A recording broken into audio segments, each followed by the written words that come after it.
Chicken fried റൈസിൽ chicken ഇല്ലാത്തതിൽ പ്രകോപിതനായ യുവാവ് ഹോട്ടലിലെ കമ്പ്യൂട്ടറും സാമഗ്രികളും അടിച്ചു തകർത്തു. ഹോട്ടൽ ജീവനക്കാരിയെ മർദ്ദിക്കുകയും ചെയ്തു. ഹരിപ്പാടുള്ള ചിക്കൻ ചിക്കാഗോ ഹോട്ടലിൽ ഇന്നലെയാണ് സംഭവം. വിശദാംശങ്ങളുമായി രഘുനാഥ് നാരായണൻ ചേരുന്നു. രഘു, ചിക്കൻ ഫ്രൈഡ് റൈസിൽ സ്വാഭാവികമായും ചിക്കൻ ഉണ്ടാവണം, പക്ഷേ അതിന് മർദ്ദനമല്ല മാർഗം. എന്താണ് ഉണ്ടായത്?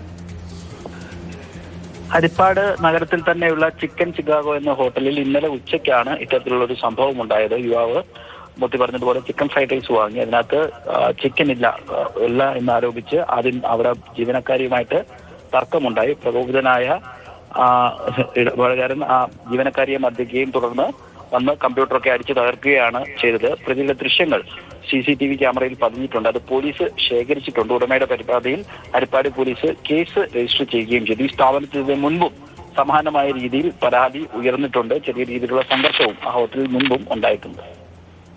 ശരി, രഘുനാഥ് നാരായണനാണ് വിശദാംശങ്ങൾ നൽകിയത്. ചിക്കൻ ഫ്രൈഡ് റൈസിൽ ചിക്കൻ ഇല്ല എന്ന് പറഞ്ഞായിരുന്നു അക്രമാസക്തനായത്. പ്രതി കമ്പ്യൂട്ടർ അടക്കം അടിച്ചു തകർക്കുകയും വനിതാ ജീവനക്കാരിയെ തല്ലുകയും മറ്റും ചെയ്തു.